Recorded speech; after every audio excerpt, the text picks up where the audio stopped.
কি ব্যাপার, আবার তুমি এখানে এসছো? আমি বলেছিলাম না যে আমার মেয়ের জীবন থেকে দূরে থাকো। কাকাবু, আমি শুধু প্রীতির সাথে শেষবার কথা বলতে চাই।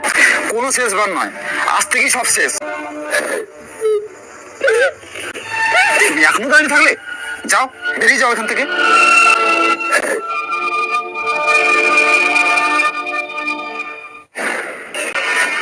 বাবা, আমি ওকে খুব ভালোবাসি বাবা।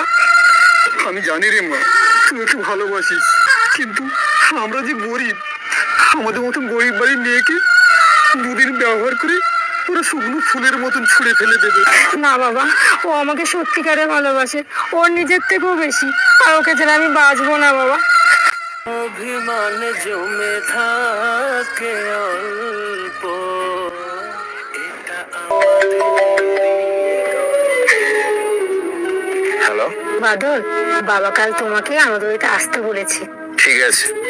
তুমি কি সত্যি আমার মেয়েকে সুখে রাখতে চাও? চেষ্টা করবো কাকাবু, প্রীতিকে সারা জীবন সুখে রাখার।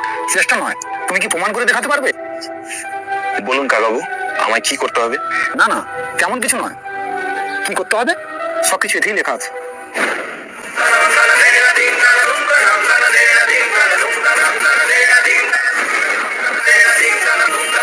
লেখা আছে কি? তুমি যদি সত্যি আমার মেয়ের সুখ চাও, তবে আমি চাই তুমি আমার মেয়ের জীবন থেকে সরে যাও। তুমি চুপ করে আছো, তুমি কি বাবার সাথে একমত? দেখো দিদি, দুটি মনের মিলনে প্রেম হয়, কিন্তু সেই প্রেমে সুখ পেতে গেলে পরিবারেরও সম্মতি লাগে। আমি তো তোমাকে মাত্র 2 বছর ভালোবেসেছি, কিন্তু তোমার বাবা তোমাকে 20 বছর ধরে ভালোবেসে এসেছে। তাই আমি চাই না আমাদের ভালোবাসা বড় করতে গিয়ে তোমার বাবার ভালোবাসাকে ছোট করি। দাঁড়াও বাদল। আয় মা, তাই মানুষ চিনতে ভুল করেছিলাম। যে ছেলে নিজের ভালোবাসাকে বলিদান দিয়ে একটা বুড়োর ভালোবাসার কথা নিয়ে ভাবে, সে আর যাই হোক আমার মেয়েকে আমার থেকেও বেশি সুখে রাখতে পারবে।